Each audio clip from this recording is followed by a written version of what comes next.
Hi everyone, it's Cindy from Cindy's Art. So, what are your favorite ways to paint clouds? I decided to do a series of easy warm-up watercolor practice paints that you can do at home that are going to be about clouds specifically. And for this series, I used a 4x6 Arches cold press paper. And then I used my list of paint supplies right here, and it also is listed in the description below. Wet the sky part of the paper, but not all of it. Leave some of the portions dry, and you'll see why in a few minutes. And I'm taking a mixture of my Peacock Blue and Cerulean, which is becoming one of my favorite colors of blue. And what I'm doing is looking at this and saying, okay, where do I want to have white clouds? And wherever I'm seeing that with my eye, this is more intuitive painting. I am just putting down a little bit of color on there. And then I'm using a touch of ultramarine blue deep, just a tiny bit. And I dropped a little bit of that color in on the bottom parts of the clouds and the very top. And then I let that run, and I'm letting it mix together.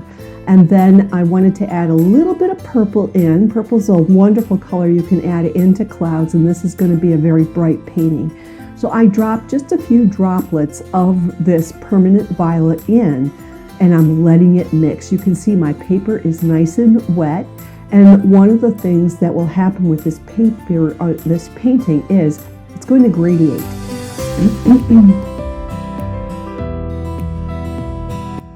Now I'm going to use the same colors for the ocean part of this painting. And I'm not looking to have the ocean and the beach stand out. I actually am focusing on the sky. So keep this very simple. This is like a 10-minute painting at most. And it's a lot of fun to do these for warm-ups in the day. Sometimes it's good to paint something else. Get out your palette, refresh those colors, and just let yourself go. Don't have anything in mind. It actually is very helpful and starts those creative juices flowing. So after I laid in a little bit of the watercolors, I left these open areas where I can paint the beach, and I'm simply adding in a little bit of the light colors of the beach, and then I'm going to add in a few of the darker colors. The whole time I'm doing this is wet on wet. I am not using a ton of water. It's not flowing downward. My paper is tilted a little bit. But it's wet enough that when I, for example, go in to put a few more rocks in, you're going to see that paint begin to spread and bleed. Again, we're just keeping it super simple.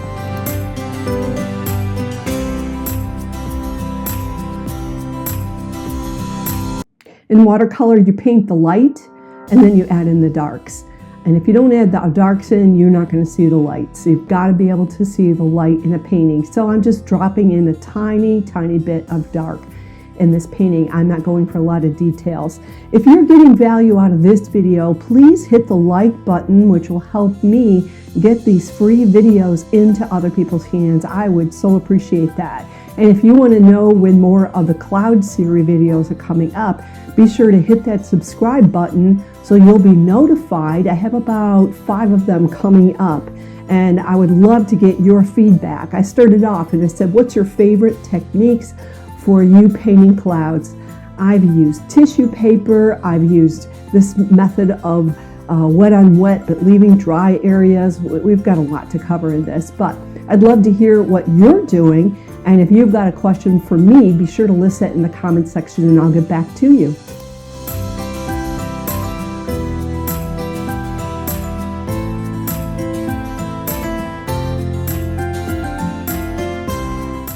Here you see me adding in just a few trees. I'm just breaking up the skyline so you can see the difference between the sky and the ocean. Because this is so light, I want to just add a little bit more interest into the painting.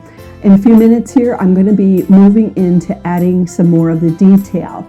I first did my first light wash, and I focused on what cloud techniques do I want to practice today. And if you look at those clouds above, I'm not going to go back and put any more on them.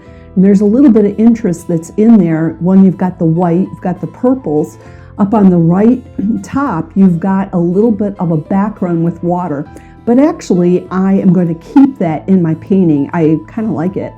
So I'm working around with some of my greens and then dark browns and I'll add in a little bit of an orangey color in order to build up a few rocks in the picture as well.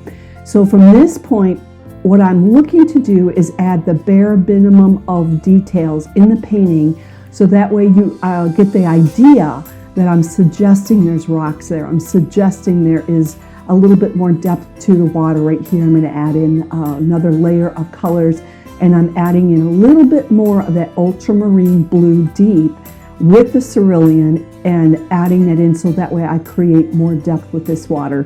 The layers are awesome, but this is meant to be a very simple picture. Have fun with it.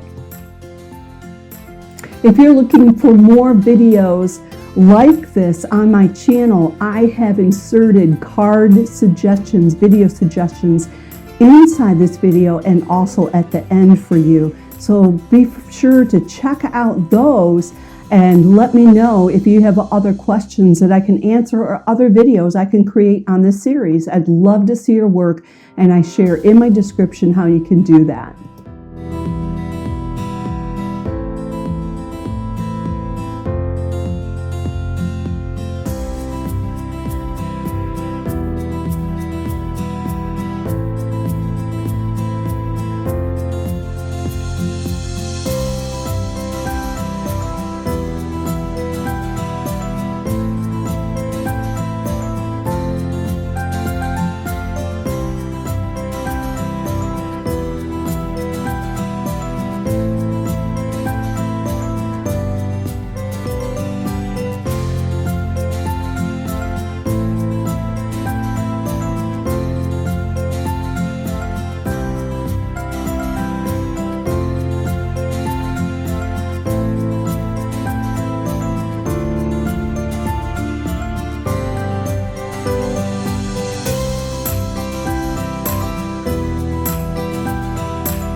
Well, we're reaching the end of this video. You can see that I added another line of foggy trees behind these crisp ones we see on the horizon line.